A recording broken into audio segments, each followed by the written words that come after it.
राधे भाई सभी को। कैसे हैं सभी लोग भाई? बढ़िया होंगे आराम से एकदम। और हमारा यूट्यूब चैनल है भाई वही जेएस केमिस्ट्री 99 के नाम से। और हमने यहाँ साइंस स्ट्रीम को शुरुआत किया हुआ है वही 9th-10th की साइंस और 11th-12th की केमिस्ट्री। और यहाँ हम एनसीईआरटी के पॉइंट ऑफ व्यू से एक एक पार्ट बाय पार्ट को टॉपिक से लेते हुए हर चैप्टर्स में एक एक टॉपिक को लेते हुए और एनसीईआरटी के क्वेश्चंस को डिस्कस करते हुए भाई बात कर रहे हैं। और एक एक क्वेश्चंस को हमने उठाया हुआ है क्योंकि कुछ भी हो सबका बेसिक अपना एनसीईआरटी है। एनसीईआरटी के बिना कुछ नहीं है भाई। आप सिंपल जो है बार बार एनसीईआरटी को पढ़ें, एनसीईआरटी को देखें, क्योंकि सारी की सारी चीजें इसी में छुपी हुई है। बहुत ही डीपली स्टडी है इसमें। तो हमने जो है भाई 11th क्लास में सेकंड बुक का चैप्टर 9 हाइड्रोकार्बन स्टार्ट किया हुआ है भाई। और हाइड्रोकार्बन ऑर्गेनिक केमिस्ट्री का पार्ट है। ऑर्गेनिक केमिस्ट्री में 2 चैप्टर है अपने 11th क्लास के, some basic concept of chemistry, रसायन विज्ञान की कुछ मूलभूत अवधारणाएं, और एक है भाई अपना सिंपल हाइड्रोकार्बन। और हाइड्रोकार्बन सिंपल सी बात है, कार्बन और हाइड्रोजन वाला, जिसमें अपने को एल्केन, एल्कीन, एल्काइन और benzene and it's derivatives, benzene और उसके व्युत्पन्न, इनकी 3 चीज, एक तो प्रिपरेशन बनाने की विधि, एक फिजिकल प्रॉपर्टीज भौतिक गुणधर्म, और तीसरा केमिकल प्रॉपर्टीज रासायनिक गुणधर्म की बात करनी है और उनकी स्ट्रक्चर वगैरह। और आइसोमेरिस की बात करनी। तो सबसे पहले हमने एल्केन को पढ़ा था, उसकी स्ट्रक्चर देख ली थी, उसका नॉमेनक्लेचर देख लिया था, नामकरण, उसके आइसोमेरिज्म समावयव हमने देख लिए हैं, जिसमें पोजीशन और चेन की बात कर ली थी। और कन्फर्मर्स भी हमने उसके देख लिए थे, सरूपण समावयव, सिंगल बॉन्ड के सापेक्ष जो रोटेशन हो रहा है, जिसमें एक्लिप्स और स्टेगर्ड फॉर्म, ब्यूटेन का भी बता दिया था, एक्लिप्स, पार्शियली एक्लिप्स, गॉच और स्टेगर्ड फॉर्म। प्रिपरेशन के 3 ही मेथड बताए हैं जो एनसीईआरटी में दिए हुए हैं, और भी हैं कंपटीशन के रिगार्डिंग। अभी हम एनसीईआरटी के पॉइंट ऑफ व्यू से बात कर रहे हैं भाई। तो जिसमें हमने सबसे पहले अनसैचुरेटेड हाइड्रोकार्बन एल्कीन से एल्केन को बनाया। उसके बाद एल्किल हैलाइड से 2 मेथड हमने देखे थे उसके, एक तो simple zinc HCL, Frankland reaction भी बोलते हैं उसको, और अपना सिंपल सेकंड जो है वुड्स रिएक्शन के द्वारा, और तीसरा कार्बोक्सिलिक एसिड के द्वारा हमने एल्केन को बनाया था। 2 मेथड, एक तो बाय डी कार्बोक्सिलेशन, जिसमें हमने सोडा लाइम का यूज किया था, NaOH + CaO, और दूसरा अपना कोल्बे इलेक्ट्रोलाइसिस। ऐसे टिप्सों पर रट जाए प्रिपरेशन के मेथड कि इसको इससे ऐसे बनाया, इसको इसके ऐसे बनाया। फिजिकल प्रॉपर्टीज में तो सेम ही कॉन्सेप्ट है, बॉइलिंग पॉइंट और सॉल्युबिलिटी, जो अभी इससे पिछली वीडियो में अच्छे तरीके से बताया, लाइक डिसॉल्व लाइक, हर जगह चलेगा वही सेम कॉन्सेप्ट। चाहे 11th की बात कर लो, चाहे 12th की बात कर लो, 12th क्लास में भी सेकंड बुक है, उसमें 4 चैप्टर है अपने, हर में फिजिकल प्रॉपर्टीज में यही सेम कॉन्सेप्ट चलेंगे। एक तो बॉइलिंग पॉइंट का, ब्रांचिंग और सरफेस एरिया वाला, और एक सॉल्युबिलिटी का। केमिकल प्रॉपर्टीज में आ जाओ भाई एल्केन्स की। सबसे पहले substitution, chlorination, 3 step, propagation, initiation, termination, control oxidation हो गया था, combustion, aromatisation, isomerisation, reaction with steam और पायरोलाइसिस, भाप के साथ अभिक्रिया, तापीय विघटन, एरोमेटिकरण, ऑक्सीकरण, दहन, समावयवीकरण, ये हमने देखे थे। और उसके बाद अपने कन्फर्मर्स हो गए थे, सरूपण समावयव हो गए थे। उसके बाद एल्केन की कंप्लीट कर दी, एल्कीन को आ गए, उसकी स्ट्रक्चर्स देख ली थी, वही pi bond, sp2 hybridisation, trigonal planar वो हो गया था, एक सिग्मा एक पाई बॉन्ड होता है। आइसोमराइजेशन देख लिए थे, उसमें चेन और पोजीशन। जियोमेट्रिकल आइसोमर्स भी देख लिए थे, सिस ट्रांस, नॉमेनक्लेचर, EZ भी हमने देख लिया था। और उसके बाद उसके 3 प्रिपरेशन के मेथड भी बता दिए थे। एक तो सिंपल एल्काइन से एल्कीन 2 के द्वारा लेंडार कैटालिस्ट सिस बनाता है, पैलेडियम बेरियम सल्फेट, और एक सोडियम लिक्विड अमोनिया जो ट्रांस बना देता है। बार बार रिवीजन की आवश्यकता है, कंटिन्यूटी चाहिए भाई, बार बार इसको एक से जो है प्रिपरेशन के method, physical properties, chemical properties, बार बार जब इनको रिवाइज करते जाएंगे ऑटोमेटिक माइंड में एक सेट बैठ जाएगा कि ये इस तरीके से चल रहा है भाई। और दूसरा एल्किल हैलाइड से और सिंपल एल्कोहल से और एक विसिनल डाई हैलाइड से हमने ये 4 मेथड देख लिए थे उसके प्रिपरेशन के, किसके, एल्कीन के।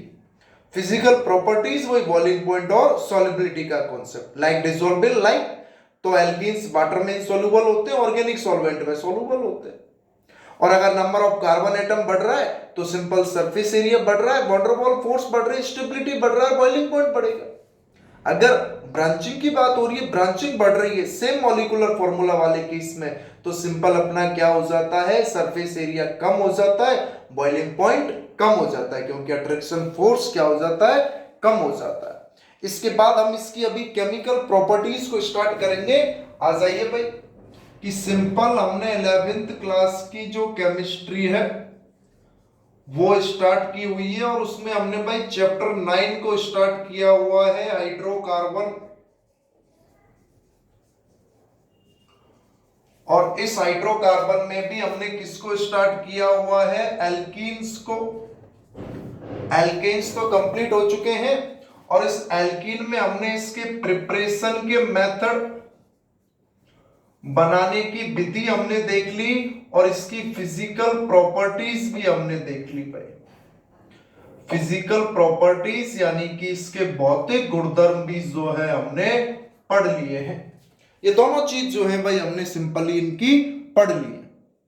इसके बाद हम इसकी केमिकल प्रॉपर्टीज की बात कर रहे हैं, किसकी, एल्कीन की।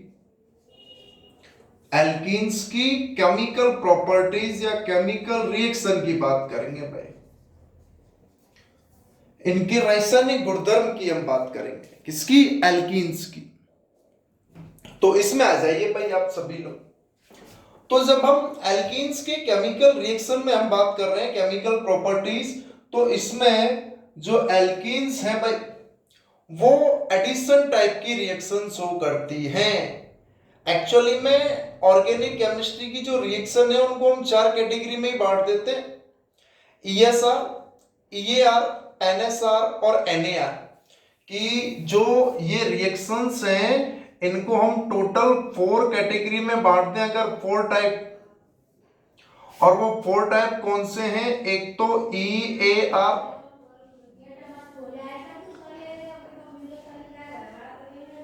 एक है ESR, एक है NAR और एक है NSR। ये 4 कैटेगरी में डिवाइड कर देते हैं हम इसको। E का मतलब यह इलेक्ट्रोफाइल है और N का मतलब यह न्यूक्लियोफाइल है। A का मतलब एडिशन है और S का मतलब सब्स्टिट्यूशन है। तो ये हो जाती है simple electrophilic addition, electrophilic addition reaction. Electron स्नेही योगात्मक अभिक्रिया ये हो जाती है इलेक्ट्रोफिलिक सब्स्टिट्यूशन, इलेक्ट्रॉन स्नेही प्रतिस्थापन अभिक्रिया, इलेक्ट्रोफिलिक सब्स्टिट्यूशन। और ये हो जाती है simple nucleophilic addition, nucleophilic addition.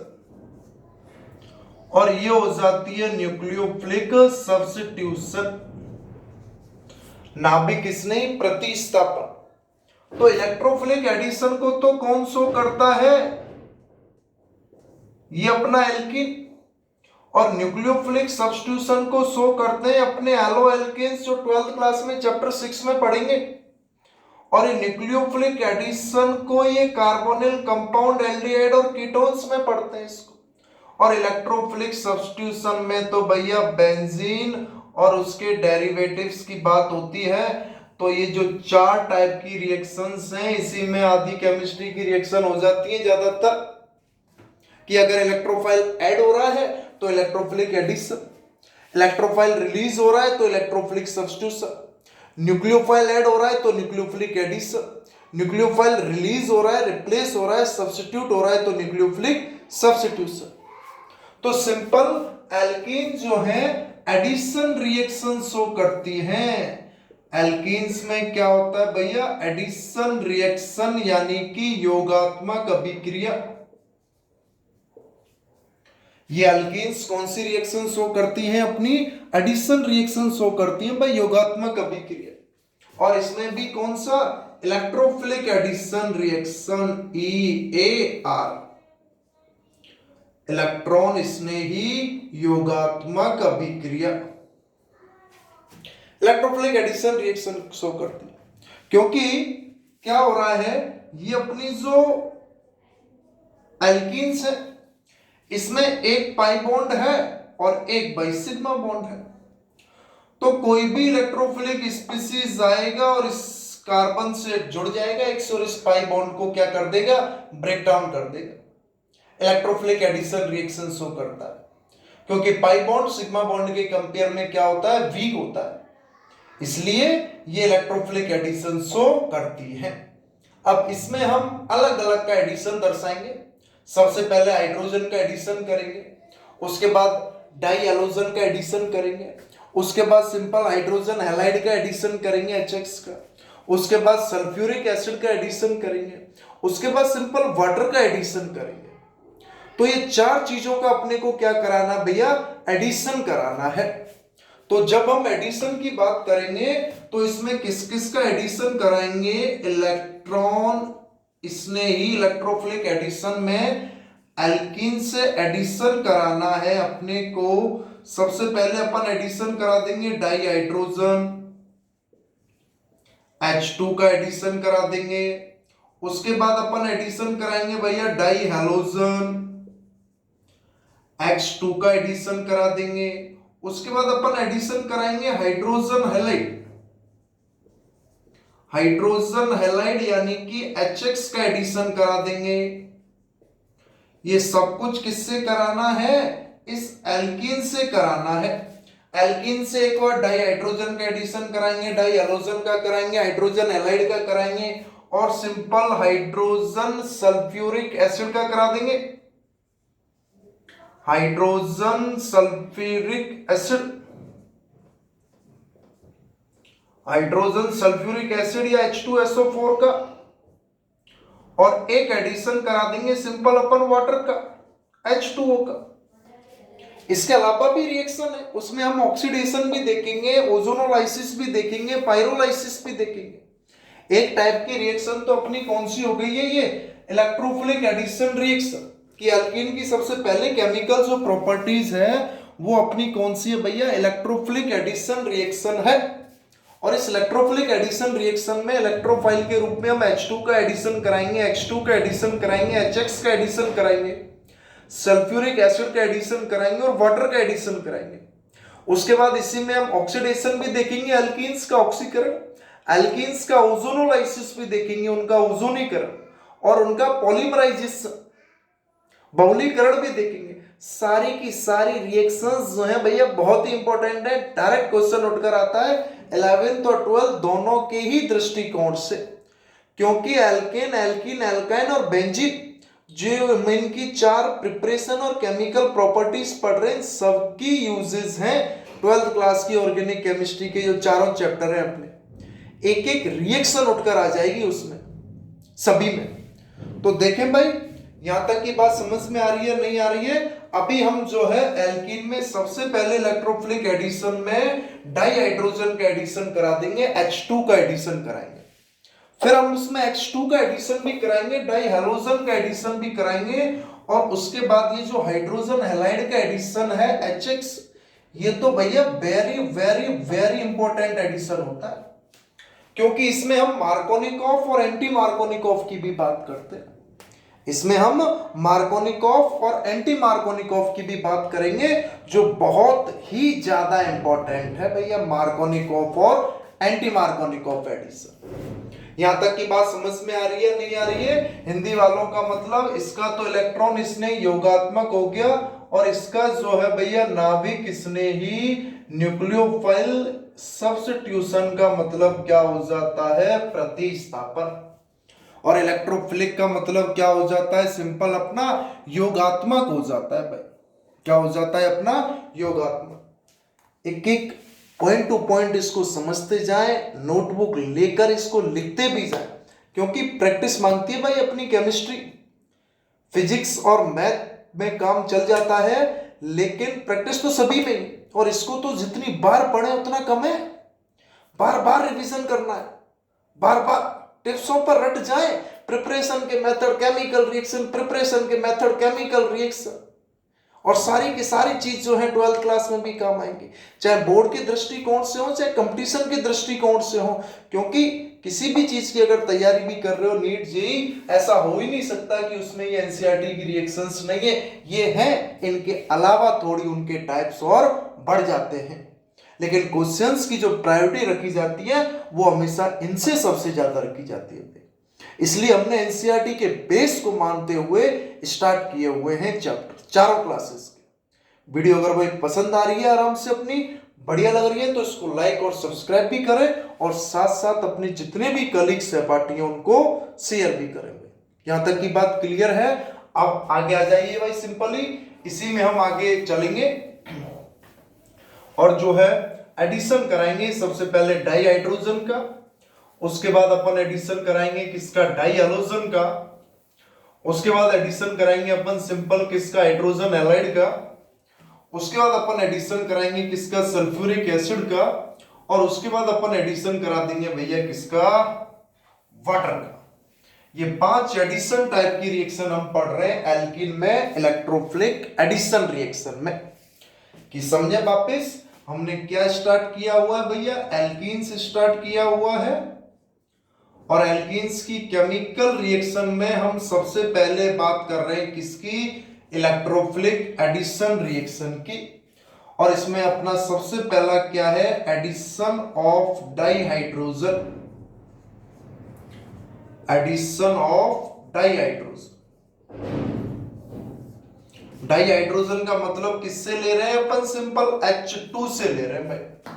Dihydrogen यानी कि H2 का हम एडिशन करा रहे हैं, तो जाहिर सी बात है कि भाई कोई भी एल्कीन्स है C डबल बॉन्ड C, इसका एडिशन करा दो H2 के साथ, वही किसकी प्रेजेंस में, कैटालिस्ट निकिल पैलेडियम या platinum, nickel palladium platinum catalyst उत्प्रेरक की प्रेजेंस में क्या बन जाएगा भैया, एल्केन बन जाता है। क्या बन जाता है, एल्केन। और एल्केन की पहली ही प्रिपरेशन मेथड हमने ये देखी थी या नहीं देखी थी, कि भाई hydrogenation of unsaturated hydrocarbon alkene या एल्काइन, एल्कीन का एडिशन करा दिया H2 से, क्योंकि इसमें डबल बॉन्ड जो है एल्कीन में, यहां जो पाई बॉन्ड है, इस पाई बॉन्ड को ब्रेक डाउन करके 2 हाइड्रोजन बना दिए, और क्या बन गया, एल्कीन से एल्केन बन गया, सैचुरेशन हो गया। क्योंकि ये तो क्या है, एल्कीन तो अनसैचुरेटेड हाइड्रोकार्बन है, एल्कीन्स तो क्या है भैया, अनसैचुरेटेड हाइड्रोकार्बन है, इसका सैचुरेशन कर दिया, अब ये क्या बन गया है, सैचुरेटेड हाइड्रोकार्बन बन गया, ये संतृप्त हाइड्रोकार्बन बन गया। और इसी को तो हम क्या बोल रहे हैं, हाइड्रोजनेशन। हाइड्रोजनेशन का मतलब ही क्या है भैया, हाइड्रोजनीकरण। हाइड्रोजनेशन का मतलब क्या हो गया है, हाइड्रोजनीकरण। ये तो अपना हो गया संतृप्त, और ये अपना हो गया है सिंपल असंतृप्त। बात समझ में आ रही है नहीं आ रही है? अब क्वेश्चन आ जाए किसी तरीके से, जैसे मैंने लिख दिया भाई इथीन, और इथीन से आपको सिंपल इथेन बनाना हो, इथेन से इथेन नहीं बना सकते। इथीन क्या है अपना, simple CH2 double bond CH2, इसमें 2 H2 जोड़ दो, वही किसकी प्रेजेंस में, निकिल पैलेडियम प्लेटिनम की प्रेजेंस में क्या बन जाएगा, CH3 बन गया। इथीन से अपना सिंपल क्या बन गया, इथेन बन गया। मैंने क्वेश्चन लिख दिया भैया CH3CH double bond CH3 H2, और वही निकिल प्लेटिनम कैटालिस्ट क्या हो जाएगा बता दो, ये ब्यूटूइन है, 4 कार्बन की चेन है, सेकंड पर डबल बॉन्ड लगा हुआ है, ब्यूटूइन है। इस पाई बॉन्ड की जगह तो क्या लगा दो, हाइड्रोजन लगा दो, क्या बन जाएगा, सिंपल प्रोडक्ट CH3 CH2 ब्यूटूइन से क्या बन गया भैया, ब्यूटेन बन गया। अरे ब्यूटूइन से क्या बन गया है, ब्यूटेन बन गया है या नहीं बन गया है? यहां तक की बात सभी को समझ में आ रही है नहीं आ रही है भाई? तो सिंपल एक एक रिएक्शंस की हम बात करते जा रहे हैं भाई। एक एक रिएक्शन की हम बातें कर रहे हैं और स्टेप बाय स्टेप चला जा रहा है। कंटिन्यूटी चाहिए भाई, कंटिन्यूटी अगर बनी हुई है तो आनंद आएगा। मन नहीं करता है कंटिन्यूटी बनाने का, अरे एक दिन पढ़ लिए बहुत है, अब क्या पढ़े यार, कितना पढ़े, बहुत नहीं, लेकिन दिमाग में उसको रखना ही पड़ेगा भैया, क्योंकि जब तक दिमाग में चीजें रोटेट नहीं होंगी, बार बार रिवाइज नहीं होंगी, इसके पोती चली जाएंगी। चाहे वो स्टूडेंट हो, चाहे टीचर ही क्यों ना हो, अगर 2 महीने तक कोई टीचर हम जैसे अगर पढ़े नहीं, 2 या 3 महीने में तो स्किप हो जाएंगी सारी चीजें, पूछने भी आओगे बता नहीं पाएंगे। बार बार चीजों को पढ़ना पड़ता है भाई, कोई भी हो, स्टूडेंट हो या टीचर हो, सभी को चीजें रिवाइज रिकॉल होती रहनी चाहिए। जब तक वो रिवाइज या रिकॉल नहीं होती हैं, चीजें स्किप होने लग जाती हैं, मेमोरी वेस्ट चलता है। बायो वालों को तो अच्छे से पता भी होगा।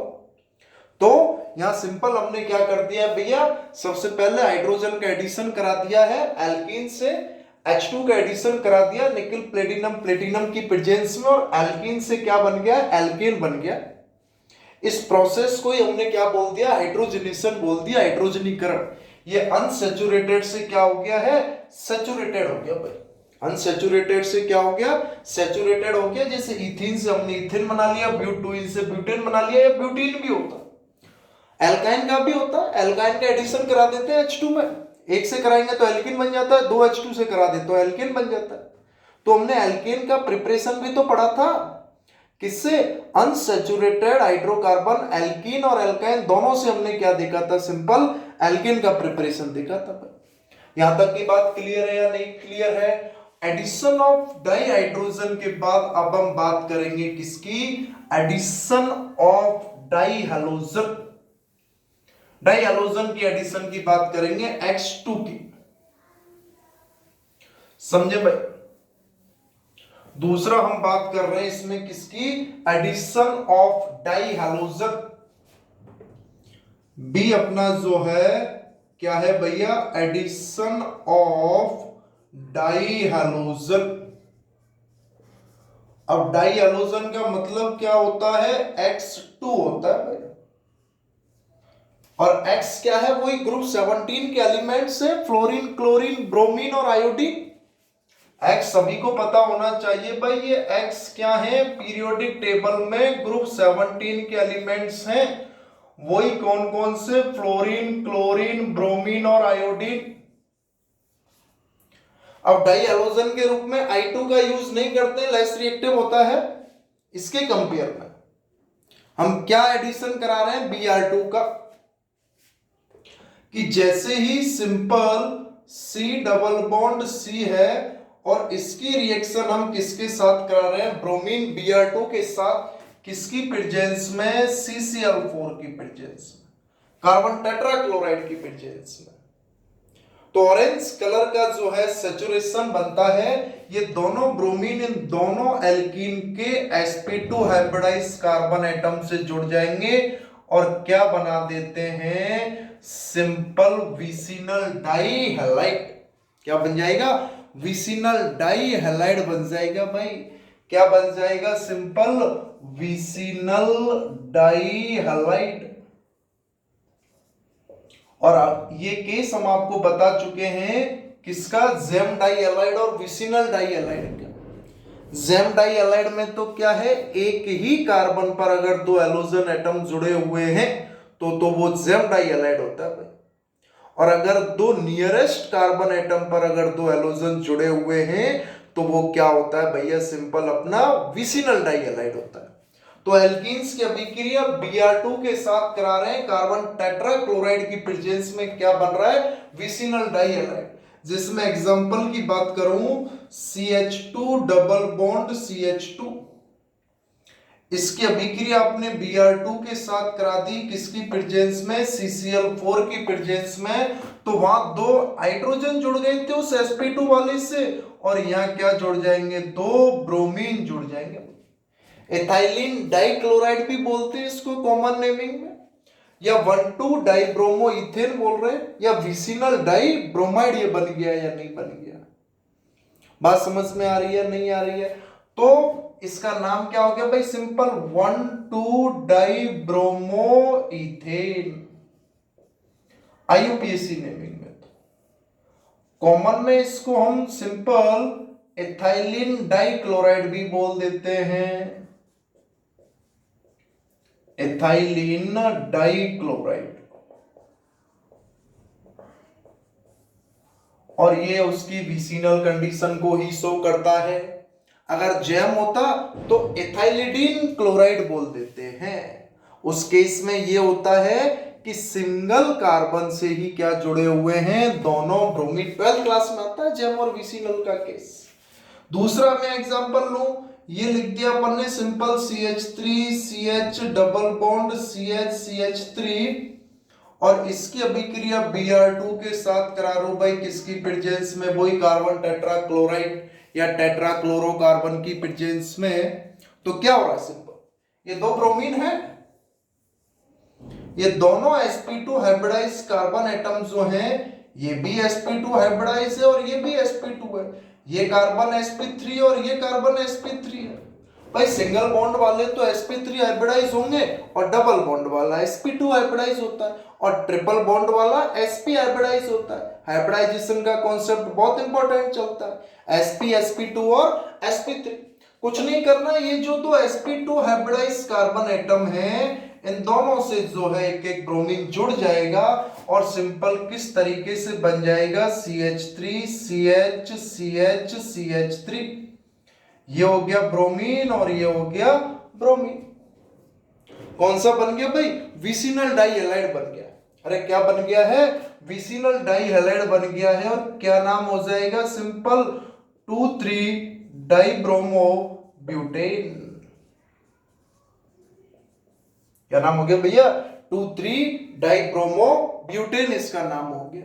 ये क्या होता है, सिंपल ऑरेंज कलर भी शो कर देता है। किसकी वजह से, इस ब्रोमीन की वजह से। इसका जो है सिंपल हम टेस्ट भी करते हैं सैचुरेशन और अनसैचुरेटेड को सेपरेट करने के लिए, कि अगर एक इथेन है और एक इथीन है तो Br2 इथेन के साथ जो है उसका डीकलराइजेशन नहीं करता है, वो किसके साथ करता है, ब्रोमीन एल्कीन के साथ करेगा। ये जो सिंपल अपना इसका ऑरेंज कलर जो है ये डीकलराइजेशन हो जाता है, उसका ऑरेंज कलर जो है भाई वो क्या हो जाएगा, सिंपल हट जाता है। यहां तक की बात जो है भाई समझ में आ रही हो तो बताएं, नहीं आ रही है तो भी आप लोगों को जो है भैया सिंपल अपने को बताना है कि जो ब्रोमीन का ये जो ऑरेंज कलर होता है, ब्रोमीन का ये जो अपना ऑरेंज कलर है, ये कार्बन टेट्राक्लोराइड की प्रेजेंस में CCl4 के साथ ये क्या हो जाएगा, डिस्चार्ज हो जाता है, यानी कि हट जाता है। क्यों, क्योंकि ये अभिक्रिया करके क्या बना देता है, विसिनल डाइहैलाइड बना देता है। यहां तक की बात समझ में आ रही हो तो बताएं। और इसमें एक छोटी सी चीज और मैं ऐड कर देता हूं कि ब्रोमीन टेस्ट या सिंपल एक अपन ने एल्केन लिखा है और एक अपन ने क्या लिख दिया है, एल्कीन। तो Br2 जो है एल्कीन के साथ ही करता है, एल्केन के साथ नहीं करेगा। तो सेपरेशन ऑफ या identify of alkene and alkane, alkene and alkane का हम आइडेंटिफाई करें तो एक मान के चले सिंपल, ये हमने एक में तो सिंपल एल्कीन का सॉल्यूशन लिया है और एक में हमने सिंपल किसका सॉल्यूशन ले लिया है, एल्केन का सॉल्यूशन ले लिया। और यहां हमारा ये क्या है भैया, Br2 का सॉल्यूशन है। एक बार इसमें एल्कीन डाला या Br2 को जो है इस एल्कीन में डाला तो इसका ऑरेंज कलर जो है डिस्चार्ज हो जाता है। एल्कीन के केस में ऑरेंज कलर जो है डिस्चार्ज हो जाएगा, यानी कि रिएक्शन होगी। और जब इसको इसमें डालते हैं तो नो रिएक्शन, यानी कि ऑरेंज कलर जो है डिस्चार्ज नहीं होगा, ऑरेंज कलर जो है डिस्चार्ज नहीं होगा। तो सिंपल हम ब्रोमीन की सहायता से एल्कीन और एल्केन का क्या कर लेते हैं, आइडेंटिफिकेशन कर लेते हैं। अगर दो आपको अननोन सॉल्यूशन दे दिए गए हैं, एक एल्केन का एक एल्कीन का, तो ब्रोमीन का जो रेडिश ऑरेंज कलर जो है एल्कीन के केस में वो डिसअपियर हो जाएगा, एल्केन के केस में वो डिसअपियर नहीं होगा। भाई यहां तक की बात समझ में आ रही हो तो कमेंट्स में आप लोग यस बताएं, नहीं समझ में आ रही है तो कमेंट्स में भैया नो लिखकर बताएं। तो यहां जो है हमने इलेक्ट्रोफिलिक एडिशन रिएक्शन देख ली है किसकी, एल्कीन की, और उसमें हमने दो एडिशन करा दिए हैं, एक तो डाई हाइड्रोजन का एडिशन और एक डाई हैलोजन का एडिशन। डाई हाइड्रोजन का एडिशन करा दिया है निकिल प्लेटिनम प्लेटिनम की प्रेजेंस में, और वो क्या बन गया है, एल्केन बन गया। और दूसरा डाई हैलोजन का एडिशन करा दिया है, Br2 का एडिशन करा दिया है कार्बन टेट्रा क्लोराइड CCl4 की प्रेजेंस में, और उसने विसिनल डाई हैलाइड बना दिया। भाई बात समझ में आ रही हो तो बताएं सभी को, क्लियर है यहां तक। तो हमने इसकी दो केमिकल रिएक्शन पढ़ ली है, बची हुई तीन, hydrogen halide, sulphuric acid, water की एडिशन जो है हम नेक्स्ट वीडियो में देखेंगे। भैया जुड़े रहिए, विश्वास मानिए, चीजें जो हैं इजी वे में आप उनको समझने लग जाएंगे। बार बार जो है उनकी आपको प्रैक्टिस करनी पड़ेगी, और उसके बाद हम इसकी एनसीईआरटी के क्वेश्चंस को भी डिस्कस कराएंगे, क्योंकि थ्योरेटिकल पार्ट के बाद तुरंत अप्लाई कर देना है अपने को इसके क्वेश्चंस। बेसिक चीजें भाई हर जगह काम आने वाली चीजें हैं, तुरंत जो है बार बार आप अपनी नोटबुक में इनको लिख लें और अंडरलाइन करते हुए चले, और बार बार चीजों को रिवाइज करते हुए चले भाई, ठीक है। Okay, have a nice day भाई, बहुत बहुत धन्यवाद है आपके सभी के सहयोग के लिए भी। और अगर वीडियो पसंद आ रही है तो अपने को इसको लाइक और सब्सक्राइब भी करना है, और चैनल को जो है भाई आगे शेयर भी करना है, जिससे और भी जो है बच्चे इससे जुड़ जाए, ठीक है भाई। बहुत बहुत धन्यवाद है आप सभी को, thank you so much, have a nice day भाई। ओके, ऑल द बेस्ट है भाई सभी को, अच्छे से और जमकर अपनी पढ़ाई करें। बहुत बहुत धन्यवाद, थैंक यू वेरी मच।